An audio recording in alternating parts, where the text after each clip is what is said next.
Hyderabad city police ने आज हवाला कारोबार की जायद से 3 करोड़ रुपए की रकम जब्त कर ली। Deputy commissioner police west zone Joel Davis ने मंगल को बताया कि commissioner task force north zone team ने बंजारा हिल्स पुलिस के साथ मुश्तरका कार्रवाई करते हुए आज TV9 signal junction road number 3 Banjara hills पर गाड़ियों की तलाशी मुहिम के दौरान हवाला कारोबार के गैर महसूब 3 करोड़ 35 लाख रुपए जब्त करते हुए 4 मुलजिमीन को गिरफ्तार किया, जिनकी 48 साला हनुमंत रेड्डी, 52 साला बी प्रभाकर, 41 साला एम नरसिम्लू रेड्डी और 23 साला एम उदय कुमार रेड्डी की हैसियत से शिनाख्त की गई है। Deputy commissioner police west zone ने बताया कि इब्तिदाई तहकीकात के दौरान हनुमंत रेड्डी ने इंकशाफ किया कि वो एक खानगी फर्म में मुलाजमत करता है और वो अपने दूसरे 3 साथियों प्रभाकर, श्री रामलू रेड्डी और उदय कुमार रेड्डी के साथ हवाला की रकूमात जमा और उन्हें दोनों शहरों में मुख्तलिफ मकामात पर कस्टमर्स को हवाले करता है।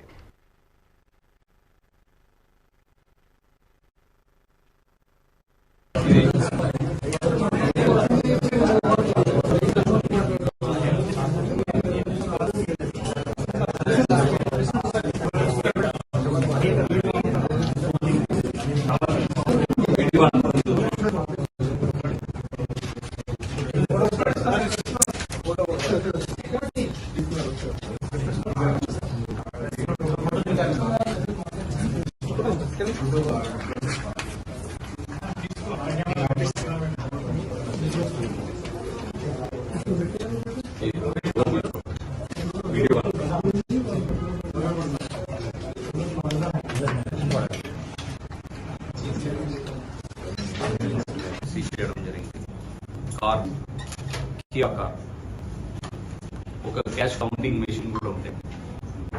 సో అది కూడా సీజ్ చేయడం. అంటే వీళ్ళు డిఫరెంట్ లేయర్స్ పెట్టుకుంటున్నారు. వీళ్ళైతే 60 కాలనీ వరకు తీసుకొచ్చేది వీళ్ళు బాధ్యత అన్నారు. దీని తర్వాత ఒక పాయింట్కి వెళ్ళినాక వాళ్ళు చెప్తారంటే ఇక్కడ వెళ్ళాలని. సో ఫర్దర్ లింక్ మనకి ఇంకా ఫ్యూచర్ దర్యాప్తు తెలుస్తుంది. వీళ్ళంతా కలెక్ట్ చేసుకొని తీసుకొస్తున్నారు.